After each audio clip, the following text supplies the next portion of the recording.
Assalamualaikum warahmatullahi wabarakatuh. Alhamdulillah, Alhamdulillah. All praises to Allah, all praises to Allah. Alhamdulillah, Alhamdulillah. Alhamdulillah, assalatu wassalamu ala rasulillah, wala hawla wala quwwata illa billah. Asyhadu an la ilaha illallah wa asyhadu anna Muhammadan abduhu wa rasuluh. Allahumma salli wa sallim ala sayyidina Muhammad wa ala ali sayyidina Muhammad.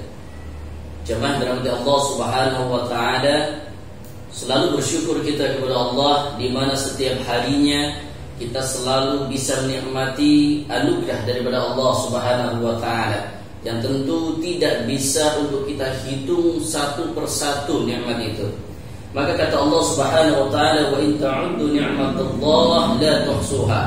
Seandainya pun kita ingin menghitung nikmat-nikmat Allah Subhanahu wa taala, kita jadikan daun-daun di muka bumi ini sebagai kertasnya, kita jadikan batang atau tangkai daripada pepohonan di muka bumi ini sebagai tangkai penanya, kita jadikan air lautan, kita jadikan air danau, air sungai, air sumur, air minum kita sebagai tintanya, tidak akan bisa untuk mencatat nikmat-nikmat Allah Subhanahu wa taala. Tidak akan mampu kita mencatatnya, tidak akan mampu kita mengiranya. Maka Allah Subhanahu wa taala memberikan peringatan kepada kita semuanya tentang perihal nikmat ini. Allah bukan menyuruh kita untuk menghitung-hitung nikmat itu, tapi kata Allah, "La syakartum la azidannakum wa la kafartum inna 'adzabi lasyadid." Peringatan daripada Allah perkara nikmat adalah bagaimana kita selalu mensyukuri nikmat Allah Subhanahu wa taala.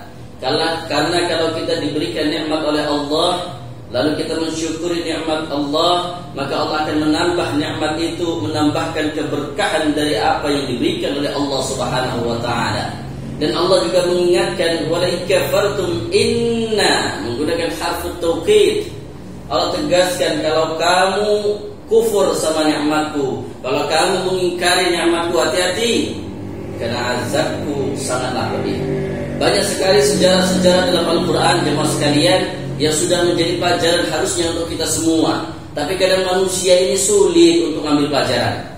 Bagaimana Allah Subhanahu wa taala berikan contoh bagi para pejabat seperti halnya Fir'aun yang diberikan kekuasaan oleh Allah Subhanahu wa taala, diberikan kerajaan oleh Allah Subhanahu wa taala, tapi ternyata dia kufur dengan nikmat Allah. Bahkan sampai pada pengingkaran yang paling besar, dia mengatakan, "Ana rabbukumul a'la," aku Tuhanmu yang paling tinggi. Ini sudah sangat-sangat kufur dengan nikmat Allah. Karena kekuasaannya dia berani mengatakan, "Aku adalah Tuhan kalian yang paling tinggi." Sehingga Allah binasakan Fir'aun, ditenggelamkan dia dan bala tentaranya di laut. Demikianlah bagaimana Allah Subhanahu wa taala mengazab orang-orang yang durhaka kepada Allah Subhanahu wa taala. Ada sejarah lagi orang yang dititipi kekayaan oleh Allah. Hati-hati para saudagar, hati-hati para orang kaya, hati-hati para miliarder, jutawan. Karena setiap harta yang kita miliki ada hak orang lain yang harus kita tunaikan dalam bentuk zakat, dalam bentuk sedekah, infak, wakaf dan lain sebagainya. Karena kalau kita merasa seperti halnya Qarun, dia mengatakan bahwasanya ini semua karena hasil kerja keras saya, tidak ada karena urusan orang lain. Gak ada saya dibantu si A, gak ada saya dibantu si B, gak ada saya dibantu Tuhan, gak ada, ini semua karena usaha saya. Sehingga Allah murka, Allah azab Qarun, ditenggelamkan dia dan juga hartanya ke dalam bumi. Seharusnya jamaah sekalian Allah Subhanahu wa taala, berita valid yang ada dalam Al-Quran, cerita nyata yang ada dalam Al-Quran ini harus menjadi pelajaran untuk kami pribadi dan kita semuanya. Bahwasanya apa yang Allah berikan yang bisa menyebabkan kesombongan kepada diri kita, harus kita kelola dengan baik agar hal tersebut bisa kita salurkan kepada yang positif. Ada orang yang diberikan kekayaan, dia bisa sombong dengan kekayaannya. Ada orang yang diberikan jabatan, dia bisa sombong dengan jabatannya. Ada orang yang diberikan ilmu, dia bisa sombong dengan ilmunya. Ada orang yang diberikan nikmat ibadah, dia sombong dengan ibadahnya. Hati-hati. 4 perkara yang bisa menyebabkan seseorang itu melakukan kesombongan. Iblis dimasukkan dalam Allah Subhanahu wa taala, tadinya tinggal di surga dengan penuh kesombongan, aba wastakbar. Dia enggan mengikuti perintah Allah untuk sujud kepada Nabi Adam. Ta'zim, sebagai memuliakan, mengagungkan, menuruti perintah Allah Subhanahu wa taala. Dia tolak, ada, dia enggan melakukan itu. Wastakbar, selain enggan, dia juga merasa sombong. Apa kata dia dalam ayat yang lain? Ya Allah, Kau ciptakan aku dari api, sedangkan Kau ciptakan Adam min tin, dari tanah. Masa iya si api harus tunduk sujud kepada tanah? Karena pembangkangannya, karena kesombongannya, dan dia tidak mau mengikuti perintah Allah, dikeluarkan iblis daripada surganya Allah Subhanahu wa taala. Jemaah dirahmati Allah Subhanahu wa taala, kembali 4 perkara tadi harus betul-betul kita perhatikan. Jangan sampai harta yang kita punya menjadikan kita merendahkan orang lain, meremehkan orang lain. Jangan sampai ketika kita pakai jam mahal, pakai cincin mahal, pakai kalung emas, pakai baju yang mewah, pakai mobil yang bagus, pakai motor bergaya, lalu ketemu dengan orang yang gak punya, kita meremehkan dia. Alangkah susah hidup kamu, ya Allah, baju aja gak bisa kebeli. Bukan untuk membantu, tapi untuk merendahkan. Nauzubillah min dzalik. Ini jangan sampai terjadi. Harta yang kita punya digunakan untuk merendahkan orang lain. Kemudian yang kedua, jangan sampai jabatan yang kita miliki digunakan untuk menindas dan melakukan kesombongan. Saya ini PNS, saya ini dokter, saya ini polisi, saya ini tentara. Apaan sih kamu pengangguran, gak guna? Jabatan yang dia punya, pekerjaan yang dia miliki digunakan untuk meremehkan, merendahkan orang lain. Ada juga orang yang diberikan ilmu oleh Allah Subhanahu wa taala, dia bisa sombong karena ilmunya. Kalau dia merasa bahwasanya ilmu itu bukan daripada Allah Subhanahu wa taala. Tapi kalau orang yang sadar, saya diberikan amanah ilmu oleh Allah dalam bidang agama. Saya diberikan amanah ilmu oleh Allah dalam bidang sains. Saya diberikan ilmu oleh Allah Subhanahu wa taala dalam bidang matematika.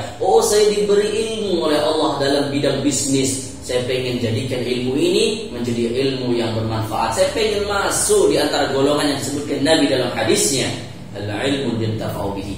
Ilmu yang mampu memberi manfaat kepada orang lain. Tapi kadangkala kalau orang tidak merasa bahwasanya itu datang dari Allah, dia akan sombong karena ilmunya. Saya ini dari pagi sampai malam belajar terus, makanya saya bisa kayak gini. Coba kalau saya gak kayak gitu, gak mungkin saya bisa, gak mungkin saya ngerti. Makanya kamu tuh jangan, maaf ya, misalnya jangan goblok, jangan disebutkan semua kata-kata kasar untuk merendahkan orang lain karena merasa dia sudah punya ilmu. Ada juga ternyata jamaah sekalian dirahmati Allah, satu perkara yang ini kadang tidak disadari oleh seseorang, yaitu ibadah yang dia lakukan digunakan untuk kesombongan, merendahkan orang lain. Ada orang yang begitu.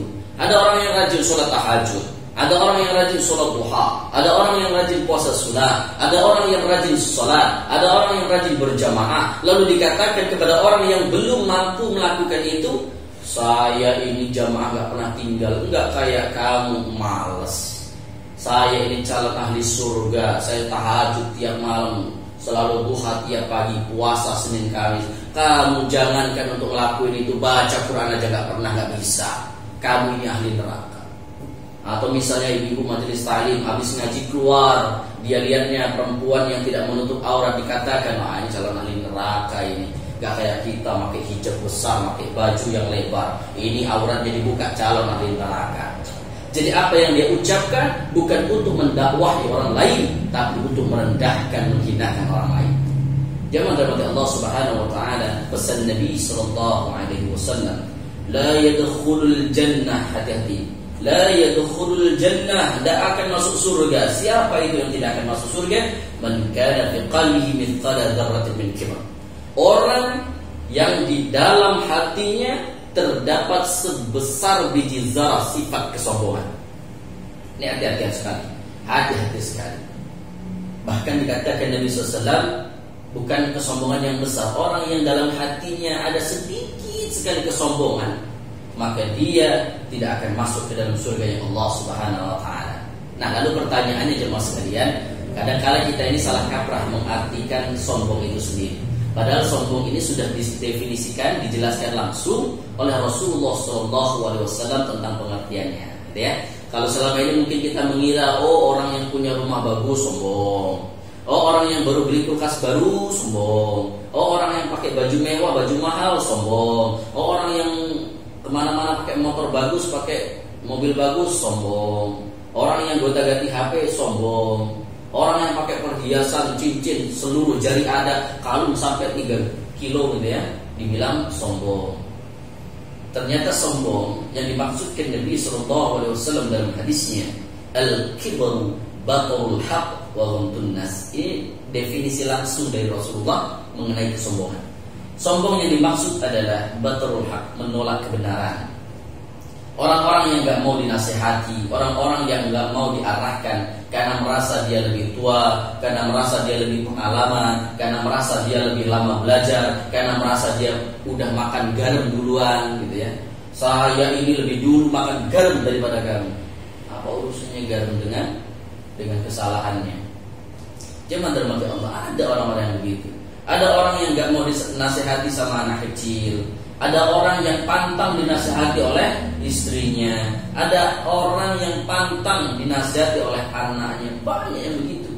Padahal kalau itu adalah kebaikan, dari manapun datangnya, terima kebaikan itu. Lihat poin apa yang disampaikan, jangan menilai siapa yang menyampaikan.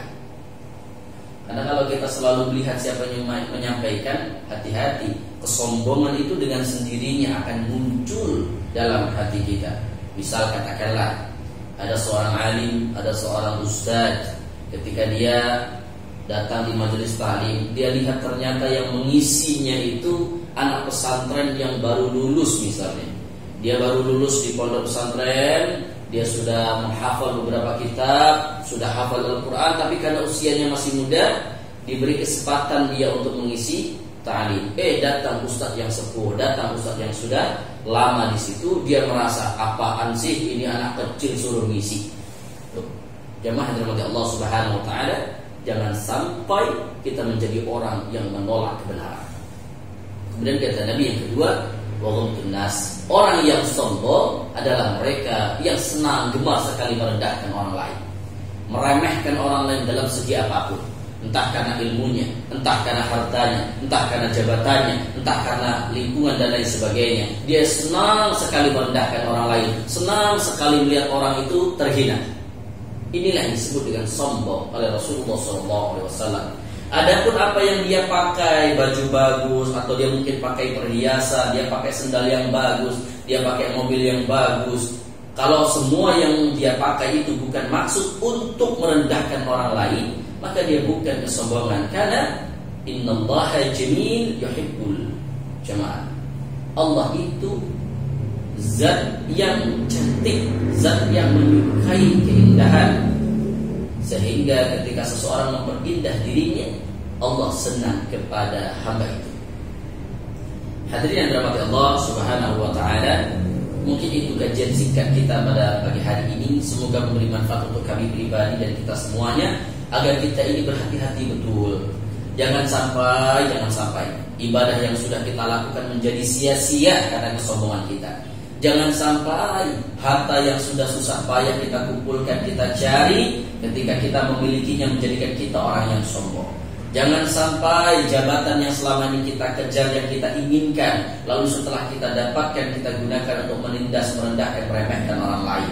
Oh, jangan sampai keistiqomahan ibadah yang sudah kita lakukan selama ini, sholat tahajud yang tidak pernah kita tinggalkan, puasa sunnah yang selalu kita lakukan, sholat berjamaah yang tidak pernah tertinggal, menjadi sarana kita untuk melakukan kesombongan, merendahkan orang lain yang mungkin belum mampu melakukan apa yang sudah kita lakukan. Seharusnya kita menjadi contoh untuk mengajak orang lain kepada kebaikan, bukan menjadi momok yang menakutkan, bukan menjadi aib bagi orang lain yang merendahkan, meremehkan orang lain yang belum bisa sama seperti kita. Mudah-mudahan materi singkat ini ada manfaatnya. kita tutup dengan doa kafaratul majlis. Subhanakallahumma wa bihamdika asyhadu an la ilaha illa anta astaghfiruka wa atubu ilaik. Mohon maaf jika ada kata yang kurang tepat. Wassalamualaikum warahmatullahi wabarakatuh.